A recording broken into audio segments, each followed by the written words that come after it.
Thank you. I'm deeply grateful to Tom, the nominators, and the GSA Evaluation Committee for this honor.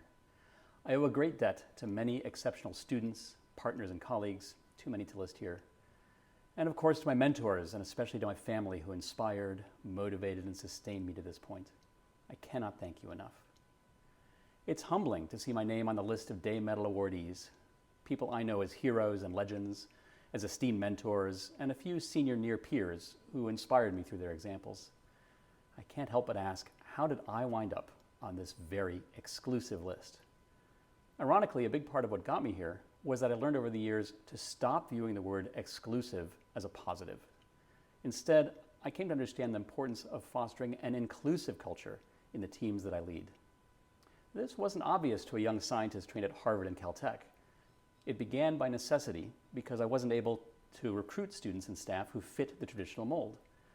I felt that I had no choice but to try to create an environment in which everyone could grow and contribute in their own way, at their own pace. What emerged was awesome. A culture of inclusion led organically to a research group diverse in many ways. Many came from non-traditional paths and backgrounds. Some needed help through serious academic challenges. A few came from minoritized racial groups, too few, reflecting a deeper systemic problem in the geosciences that I'm glad to be working with others to address. Through it all, I'm proud that about half of the people in my group were and still are women. Taking an inclusive approach seems risky to some because it cuts against the grain of an academic culture which tends to pride itself on being exclusive. Consider that in the 72-year history of the Day Medal, it's only been awarded to 4 women and to even fewer people of color. That's not an accident. It's a consequence of a culture of exclusion. But rejecting that culture is not really risky at all.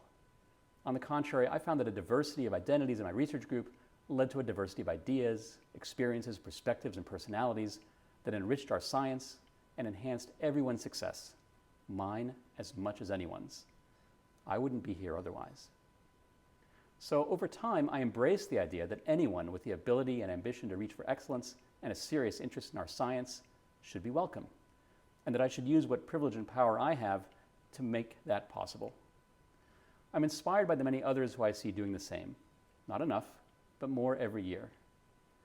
We'll know we're getting somewhere when the geoscience community looks more like our diversifying society, and when the list of Day medalists starts to look more like our diversifying geoscience community. Our science will be better for it, and so will our society. Again, thank you so very much for this honor.